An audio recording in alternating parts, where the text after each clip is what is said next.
Scroll. Sorry, ini bukan TikTok. Ini YouTube. Shalom teman-teman semuanya, balik lagi ke channel YouTube aku, Sarah Dumaris Oktaviani.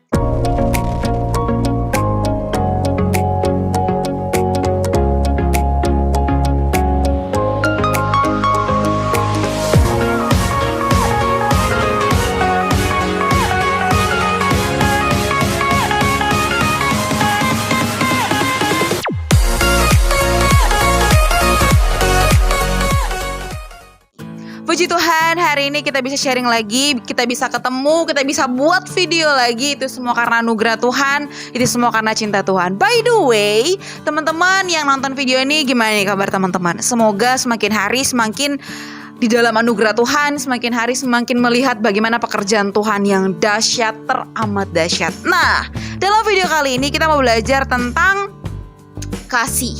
Kasih itu apa? K-A-S-I-H. Pernah dengar gak lagu itu teman-teman? Yang dimana hari ini dalam video kali ini kita mau belajar tentang kasih. Apa sih itu kasih? Kasih is love. Love is kasih. Enggak kayak gitu. Nah, hari ini kita mau belajar tentang kasih karena Allah yang kita sembah dialah Allah yang sangat-sangat mengasihi setiap kita. Apa bukti Allah mengasihi kita? Dia memberikan putranya yang sangat ia kasihi untuk menebus dosa kita. And then yang jadi pertanyaannya, siapakah putra tunggalnya Allah kita? Coba kalian komen di bawah. Tunggu. Tapi sebelum kita membahas video kali ini atau kita sharing kali ini, coba dong komen satu dengan yang lain, bilang aku mengasihi kamu. Kalau ada yang komen aku mengasihi kamu juga. Jadi kita saling mengasihi ya, sekalipun kita hanya lewat virtual seperti ini teman-teman, tapi kita mau mengimpartasikan kasih itu. Ya setuju, katakan haleluya. Banyak sekali yang bilang haleluya. Oke, jadi siapa pribadi yang Allah berikan bagi setiap kita untuk menebus dosa setiap kita? Pribadinya adalah Yesus Kristus, yang dimana Yesus Kristus sudah mati bagi setiap kita, manusia yang berdosa, yang seharusnya kita yang mati di atas kayu salib. Tapi karena begitu besarnya kasih Allah akan dunia ini, akan bagi setiap kita Ia memberikan putranya yang tunggal. Itu karena apa? Karena Allah sangat mengasihi setiap kita. Karena kita belajar tentang kasih teman-teman, seberapa banyak kita yang menobatkan aku adalah anak Allah, aku adalah anak Kristus, aku adalah anaknya Tuhan, anaknya Papi J gitu. Tapi kita tidak mengaplikasikan yang namanya kasih itu. Kita bilang aku anaknya Tuhan Yesus, tapi kita tidak dalam kasih. Yuk sama-sama kita cross check yuk diri kita. Hari-hari ini apakah ketika ada orang yang memaki-maki kita, ketika ada orang yang sedikit saja menyenggol kita, kita langsung kepahitan. Banyak dari setiap kita yang tidak mengaplikasikan kasih itu. Sama-sama kita belajar, kalau kita sudah mendeklarasikan kalau kita adalah anaknya Allah, harusnya kita serupa dan segambar sama halnya dengan sifatnya Allah, yaitu penuh kasih. Punya kasih kepada sesama kita, kepada orang siapapun yang kita kenal. Dan yang namanya kita mengasihi seseorang, selalu erat banget kasih dengan yang namanya pengorbanan. Sama-sama kita buka di 1 Korintus 13 ayat 4-6 teman-teman. Sama-sama kita baca. Di dalam 1 Korintus 13 ayat 4-6 mengatakan kasih itu sabar. Kasih itu murah hati, ia tidak cemburu, ia tidak memegahkan diri dan tidak sombong. Ia tidak melakukan yang tidak sopan dan tidak mencari keuntungan diri sendiri.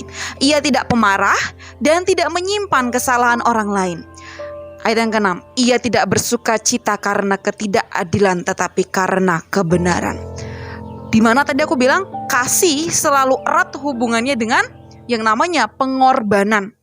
Karena di dalam 1 Korintus ini, kasih itu sabar. Ketika ada orang yang marah-marahin kamu, ketika ada orang yang maki-maki kamu, ketika ada orang yang memfitnah kamu, dituntut apa? Sabar. Kita harus mengorbankan perasaan kita. Kita harus mengorbankan keegoan kita. Yang menjadi pertanyaan besarnya, apakah kita sebagai anak-anak Allah mau mengaplikasikan kasih itu dalam kehidupan kita? Cukup lumayan banyak yang nge-DM aku ya teman-teman, Aku tuh sudah ikut Tuhan tapi kok masih banyak dibenci orang, dimaki orang, difitnah orang. Bahkan dari keluargaku sendiri, bahkan orang tuaku sendiri, bahkan aku sepertinya tidak dikasihi orang tuaku. Bahkan banyak sekali teman-teman yang membuli aku, yang membenci aku, padahal aku tidak menyakiti mereka. Banyak persoalan in case yang seperti itu teman-teman. Dan dari video ini kita mau belajar untuk mengasihi mereka yang melukai kita, untuk mengasihi mereka yang menyakiti kita. Itu terdengar sulit, tapi percayalah aku sudah pernah mengalaminya, dimana aku melepaskan berkat kepada orang-orang yang menyakiti aku. Orang-orang yang secara mungkin perasaan, mungkin secara fisik menyakiti setiap kita. Tapi Tuhan bilang apa? Kasih itu sabar, kasih itu murah hati. Mau ndak kita aplikasikan itu? The real betul-betul kita aplikasikan dalam kehidupan kita tentang kasih. Karena kalau kita betul-betul menyatakan aku adalah anaknya Kristus, aku anaknya Allah, pertanyaannya, apakah Allah yaitu kasih itu hidup di dalammu? Sehingga orang boleh melihat bagaimana kasih itu. Tuhan mengajarkan kepada setiap kita untuk mengasihi semua orang, teman-teman. Oh, aku nggak mau mengasihi dia karena dia jahatin aku. Aku nggak mau mengasihi dia karena dia udah ngelukain aku, dia udah nyakitin perasaanku. Aku nggak mau. Tapi Tuhan bilang, Tuhan mengajari setiap kita untuk mengasihi semua orang, termasuk musuh kita, termasuk orang yang menyakiti setiap kita. Perintahnya sangat jelas. Yuk sama-sama kita buka di dalam Matius 5 ayat 43 sampai 44, di mana Tuhan Yesus mengatakan, kamu telah mendengar firman, kasihilah sesamamu manusia dan bencilah musuhmu. Di ayat ke-44, tetapi aku berkata kepadamu, dengar baik, kasihilah musuhmu dan berdoalah bagi mereka yang menganiaya kamu. Sekali lagi, tetapi aku berkata kepadamu, kasihilah musuhmu dan berdoalah bagi mereka yang menganiaya kamu. Tuhan meminta setiap kita untuk berdoa bagi mereka yang menganiaya kamu. Menganiaya, yang dimana kita dianiaya seperti apa sih? Mungkin kita ditampar, mungkin kita difitnah, banyak lagi kata-kata aniaya. Tuhan meminta kita untuk berdoa bagi mereka. Jadi menurut aku, ini cukup jelas sekali teman-teman, dimana Tuhan meminta setiap kita bukan membalas kejahatan dan kejahatan, tetapi kita berdoa bagi mereka yang menganiaya kita.